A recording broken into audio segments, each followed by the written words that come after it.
তোমাদেরকে দেখা এয়ারপোর্টের এখানে একটা ছোটো মতন পার্ক আছে, পার্ক দেখাবো এখানে। তারপরে তোমার আমরা আছি এখন 3 নম্বর গেটে, 3 নম্বর গেটের বাইরে। তোমাদের এখানকার ফ্যাসিলিটি দেখায়, ভেরি কিস মিডল বলে এখানে সুন্দরভাবে সাজিয়েছে। বাইরে একটা কেবিন আছে যেখানে কফি এবং পানি মোমোস বিক্রি হয়। তোমাদেরকে একটু টার্ন করে ডান দিকে দেখাবো, এখানে একটা পার্ক আছে, আর পার্কের ভেতরেও ভিডিও দেখাবো তোমাদেরকে, তোমরা দেখো।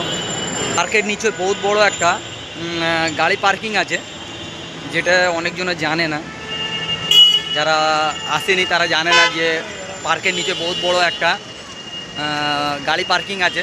তো আমরা পার্কিংয়ের ওপরে আমরা যাব, ওখানে সুন্দরভাবে ভেরি কিস মিডল লেগে সাজিয়েছে। তোমাদেরকে দেখাই যে রোডটা ক্রস করলাম, এখান থেকে ক্রস করলাম, আর আমরা এখন পার্কের উপরে যাব। তোমাদেরকে দেখাবো যে এয়ারপোর্টের পাশে যে গাড়ি পার্কিং আছে, পার্কিংয়ের ওপরে কীভাবে সুন্দরভাবে সাজিয়েছে পার্কিংটা। চলো দেখা যাক উপরে গিয়ে।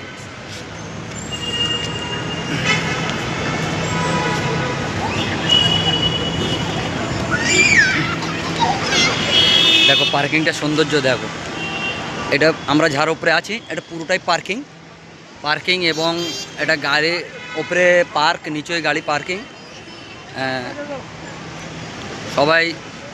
সবাইকে দেখার জন্য বানিয়েছি। এটা আমাদের কলকাতা এবং ক্যালকাটা বলা যায়।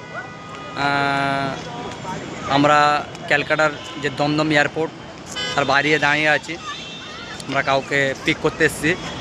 তো সবাই দেখো, তোমাদেরকে পার্কের এখানে হোসেন ভাই এসব মনে দেখে একটু পার্ক দেখায় এখানে।